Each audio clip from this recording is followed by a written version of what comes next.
Hello दोस्तों, मेरा नाम है विक्की और आप देख रहे हैं अनमोल एजुकेशन सेंटर यूट्यूब चैनल। तो दोस्तों, आज के इस वीडियो में हम लोग बात करेंगे कि आप लोग एग्जामिनेशन में कॉपी को कैसे लिखें अच्छी तरह से, ताकि आपको अच्छे मार्क्स मिल सकें। तो दोस्तों, इस वीडियो में बने रहिएगा अंत तक, तभी आप लोगों को पूरी जानकारी समझ में आएगी। हाँ दोस्तों, मैंने इस वीडियो में स्टेप बाय स्टेप सारी प्रोसेस को बताया, यानी कि सारी जानकारी को बताया है। इसलिए वीडियो थोड़ी लंबी हो सकती है, इसलिए आप लोग वीडियो को पूरा देखिएगा। तो चलिए दोस्तों, वीडियो को स्टार्ट करते हैं। तो दोस्तों, सबसे पहले आप लोग ध्यान दीजिएगा कि आप लोग का अगर एग्ज़ाम 9 से 12 फर्स्ट शिफ्ट में है या फिर 1 से 4 सेकेंड शिफ्ट में है, तो आप लोगों को एग्जामिनेशन सेंटर पर समय से आधा घंटा पहले तक हर हाल में पहुंच जाना है। ठीक है? जैसे कि आपका एग्ज़ाम 9 बजे से है, तो 8:30 बजे तक आप लोगों को एग्जामिनेशन सेंटर पर पहुंच जाना है। वहाँ पहुँचने के बाद दोस्तों, आप लोगों को एग्जामिनेशन हॉल के बाहर, जी हाँ दोस्तों, उस पे नोटिस लगाया जाता है। वहाँ पे आप लोगों का लिखा रहता है कि रोल नंबर इतना से इतना, रूम नंबर इतना में। इस तरह से आप लोग अपने रोल नंबर के हिसाब से रूम नंबर को देख लीजिएगा। और अब आपको शांति से जा कर के उस रूम को खोजना है। और रूम को खोजने के बाद, अगर किसी किसी कॉलेज में roll number wise roll number serially से बैठाया जाता है, इसलिए आप लोग अपना रोल नंबर खोज करके बैठ सकते हैं। या फिर यूनिवर्सिटी के अधिकांश एग्जाम में देखा गया है कि जहाँ मन वहाँ उस रूम में आप बैठ सकते हैं। इसलिए आप लोग किसी अच्छी जगह पर जा कर के आराम से बैठ जाइएगा और अपने मन को एकदम शांत करके इधर उधर की बात को भुला करके बैठ जाना है आप लोगों को। उसके बाद टीचर आएंगे रूम में 15 मिनट पहले। आप लोगों को कॉपी दिया जाएगा, उस कॉपी को आप लोगों को पहले ध्यान से देखना। तो दोस्तों, आप सभी के एग्ज़ाम में कुछ इस तरह का कॉपी दिया जाता है, जिसमें आप लोगों का फ्रंट पेज पे सारा डिटेल भरना होता है। और ये देखिए, इसमें कम से कम आपको 16-17 पन्ना रहता है, यानी कि बोले तो 32 से 34 पेज का कॉपी आप लोगों को दिया जाता है। इसमें फ्रंट पेज पे आपको सारा डिटेल को भरना होता है। कॉपी आपको एग्ज़ाम से 15 मिनट पहले दिया जाता है, इसलिए आप लोग जल्दबाजी में इसको ना भरें। आराम आराम से कॉपी को भरना है, फ्रंट पेज को। इसमें आपको सारा डिटेल को भरना होता है। यहाँ पर आपको अपना रोल नंबर, पंजीयन संख्या, नाम, परीक्षा की तिथि, पेपर कोड, परीक्षा केंद्र कोड, परीक्षा का विषय, पेपर आईडी, ऑनर्स पेपर है या सब्सिडरी है या कंपलसरी है या फिर जनरल है, इसको भरना होता है। उसके बाद कक्षा बीकॉम, बीए या बीएससी है, भाग पार्ट 1 है, पार्ट 2 है या पार्ट 3 है। और यहाँ पे निरीक्षक जो रूम में टीचर होता है, उनका सिग्नेचर होता है। दोस्तों, हर एक यूनिवर्सिटी का अपना अपना कॉपी का फ्रंट पेज होता है। हम जो आपको बता रहे हैं, ये हम अपने अनुभव के आधार पर इसका फ्रंट पेज हम तैयार किए हैं। आपको एग्ज़ाम में OMR भरने वाला भी दिया जा सकता है, इसलिए आप लोग सारा डिटेल को सही सही और जल्दबाजी में मत भरिए। पूरा बिल्कुल सही सही भरिए और OMR को थोड़ा सोच समझ कर सही सही स्थान पर घेरिएगा। और दोस्तों, इस पूरा कॉपी को भर लेने के बाद सही तरीके से, यदि आपको कहीं पर कोई दिक्कत आती है फ्रंट पेज को भरने में, तो रूम में जो टीचर होते हैं उनसे आप लोग पूछ करके ही उसको भरिएगा। अपना मन से कुछ गलत सलत मत भर दीजिएगा, इससे आप लोगों का रिजल्ट पेंडिंग में चला जाता है। इसलिए आपका फ्रंट पेज अगर सही से भरा जाता है, तो आधा काम आपका यहीं पे क्लियर हो जाता है दोस्तों। आपका रिजल्ट पेंडिंग में नहीं जाता है और सही सही आपका रिजल्ट आ जाता है। अब दोस्तों, सवाल आता है, इसके पीछे देखिएगा तो किसी किसी यूनिवर्सिटी में आपको निर्देश लिखा होता है पिछला पेज पे, और उसके बाद से पेज पूरा ब्लैंक होता है जो आपको भरना होता है। तो दोस्तों, अब आपको लिखना कहाँ से स्टार्ट करना है, सबसे बड़ी समस्या है कि लिखना कहाँ से स्टार्ट करना है। दोस्तों, यहाँ पर देखिएगा तो फ्रंट पेज पर डिटेल है, पीछे आप लोगों के लिए निर्देश है। तो यहाँ पर आप लोगों को एक पेज छोड़ देना है, ये वाला पेज आपको छोड़ करके यहाँ से आप लोगों को लिखना स्टार्ट करना है। दोस्तों, मैं ये पेज छोड़ने के लिए क्यों बोल रहा हूँ, तो दोस्तों, जो टीचर होते हैं जो आपके कॉपी को चेक करते हैं, वो जो नंबर जोड़ते हैं, तो इसी पेज पे आपका नंबर वो जोड़ेंगे। इससे आपको भी काफ़ी सहूलियत होगी और उनको भी काफ़ी सहूलियत होगी नंबर जोड़ने में, और यहाँ से डायरेक्ट वो इस पर ऐड कर देते हैं। इसलिए दोस्तों, एक पेज को आपको छोड़ देना है और यहाँ पे आप लोगों को PT वो लिखना है, यानी कि प्लीज़ टर्न ओवर। ठीक है? इसके बाद आपको यहाँ से आना है।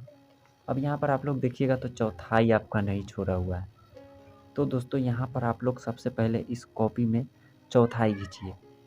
चौथाई अगर खींचते हैं आप तो उससे आपका लिखावट काफ़ी सुंदर दिखता है और एग्जामिनर को भी नंबर देने में कोई परेशानी नहीं होती है दोस्तों। अब आप अपने साथ स्केल ले जा सकते हैं एग्ज़ाम में, या फिर स्केल नहीं है तो आपको कुछ नहीं करना है, इसको कॉपी को सीधा करना है और यहाँ से इसको इस तरह से मोड़ना है और यहाँ से इस तरह से मोड़ना है और बीचों बीच करके इस तरह से कुछ इसको मोड़ देना है। ठीक दोस्तों, ऐसे मोड़ने के लिए मैं आपको क्यों बता रहा हूँ, ताकि आपको लिखने में कोई दिक्कत नहीं होगी। अब देखिए, यहाँ से अगर आप इस पेज में लिखना स्टार्ट करते हैं तो आराम से आप लिख सकते हैं, इस पेज में भी आराम से लिख सकते हैं। उससे अच्छा रहेगा दोस्तों कि आप अपने साथ स्केल ले जाए और पूरे में लाइनिंग खींच ले कुछ इस तरह से। इससे आप लोगों का ज़्यादा जगह भी नहीं छूटेगा। दोस्तों इस तरह से आप लोगों को सारे पेज में ही लाइनिंग खींच लेनी है।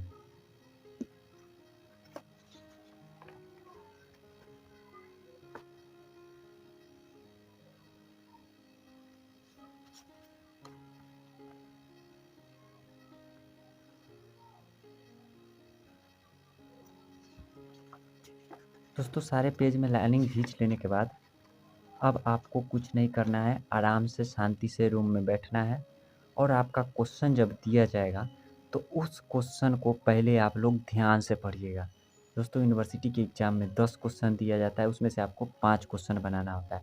तो 10 क्वेश्चन को आप लोग पहले ध्यान से पढ़िएगा और जो क्वेश्चन आपको कंठस्थ है यानी कि पूरी तरह से याद है उसमें टिक करते जाइएगा। इस तरह से आप लोग 5 क्वेश्चन में टिक कीजिएगा।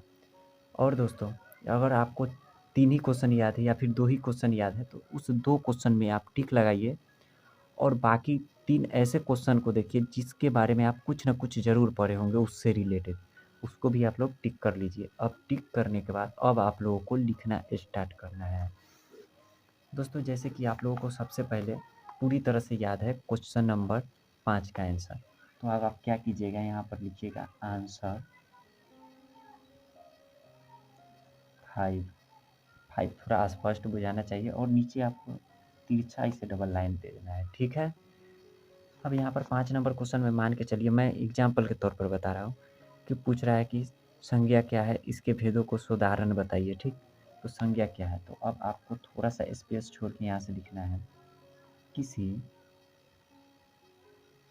व्यक्ति, वस्तु अथवा जगह के नाम को संज्ञा कहते हैं। दोस्तों आपको हैंड राइटिंग बैठाकर और साफ साफ स्पष्ट लिखना है ताकि नंबर देने वाले को कोई परेशानी ना हो। अब दोस्तों संज्ञा के कितने भेद होते हैं, संज्ञा के 5 भेद होते हैं।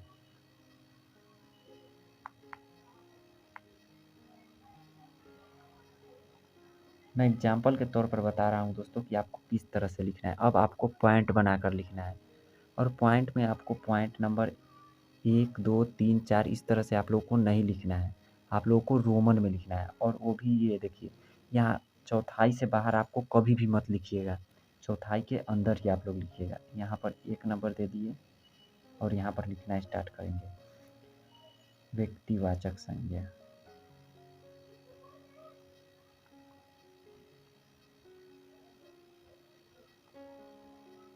अब दोस्तों ये मेन पॉइंट हो गया, तो इसको आप लोग कुछ इस तरह से अंडरलाइन कीजिएगा। ठीक है,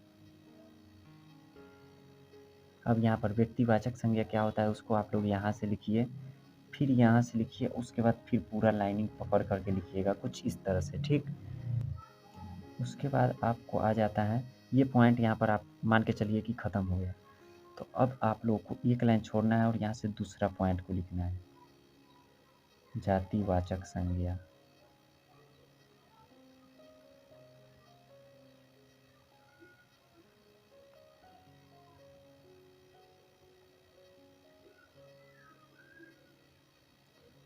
इस तरह से आप लोगों को लिखना है, फिर यहाँ से स्टार्टिंग करना है और पूरा आंसर आपको लिख देना है। तो दोस्तों इस तरह से आप लोग पॉइंट बना बनाकर और पॉइंट को चौथाई के अंदर ही सीरियल नंबर आपको रोमन में लिखना है 1 2 या फिर ABCD भी आप लिख सकते हैं।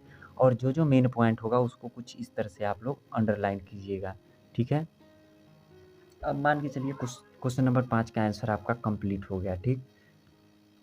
अब आपको क्वेश्चन नंबर 9 का पूरा पूरा याद है, तो अब आपको कुछ नहीं करना है। फिर से यहाँ पर अगर आपका क्वेश्चन ख़त्म हो जाता है ये 5 नंबर, तो यहाँ पर आप लोगों को कुछ इस तरह से 3 स्टार दे दीजिएगा, ठीक है।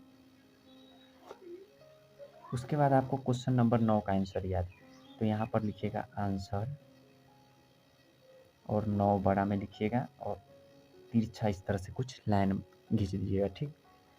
अब क्वेश्चन नंबर 9 में कुछ और क्वेश्चन है, तो उसके बारे में भी आप लोग लिखिएगा। सबसे पहले उसका इंट्रोडक्शन दीजिएगा बढ़िया सा, कि किसके बारे में वो आपसे पूछ रहा है। उसके बाद उसके परिभाषा को लिख दीजिएगा। उसके बाद क्या पॉइंट, विशेषता पूछ रहा है, लाभ पूछ रहा है, हानि पूछ रहा है, क्या पूछ रहा है, उसके बारे में आप लोग कुछ इस तरह से पॉइंट बना बना कर लिखिएगा। और दोस्तों इसी तरह से करते करते आप 5 क्वेश्चन हमेशा टच करके ही आइएगा एग्ज़ाम में। दोस्तों अगर आपको आंसर भी नहीं आता, किसी क्वेश्चन का आंसर भी नहीं आ रहा है, तो उसको भी आपको टच करके ही आना है दोस्तों। चाहे आप कुछ भी लिखिए उसके रिलेटेड, ठीक। उसके रिलेटेड आप कोई दूसरा क्वेश्चन पढ़ के गए हैं और वही क्वेश्चन पूछ रहा है घुमा करके, तो आप उसी क्वेश्चन को लिख दीजिए। आपको छोड़ करके क्वेश्चन नहीं आना है। पाँचों का 5 क्वेश्चन आपको टच करके आना है, तभी आपको अच्छा मार्क्स मिल सकेगा। और दोस्तों जब आप पूरी क्वेश्चन को लिख लेते हैं, तो आपको कुछ नहीं करना है। एक बार अपने फ्रंट पेज का सारा डिटेल मिला लीजिए। उसके बाद आप क्वेश्चन देखिए कि हम कौन कौन क्वेश्चन बनाए हैं। क्वेश्चन नंबर 5 बना है, लिखे हुए है कि नहीं, क्वेश्चन नंबर 9 यहाँ पर लिखे हुए कि नहीं। उसका आंसर को आप लोग एक बार मैच कर लीजिए और उसके बाद ही आप लोग कॉपी को क्लासरूम के टीचर को सौंपिएगा और तभी वहाँ से आइएगा। दोस्तों ध्यान रहे कि आप लोग अटेंडेंस एग्जामिनेशन शुरू होते ही या फिर बीच में बनवाया जाता है, उसको आप लोग ज़रूर बनवा लीजिएगा। तो दोस्तों उम्मीद करते हैं कि आप लोगों को वीडियो अच्छी लगी होगी और वीडियो में दी गई सारी जानकारी आप लोगों को समझ में आ गई होगी। तो इस वीडियो में फ़िलहाल के लिए इतना ही। मिलते हैं किसी नेक्स्ट वीडियो में, तब तक के लिए जय हिंद।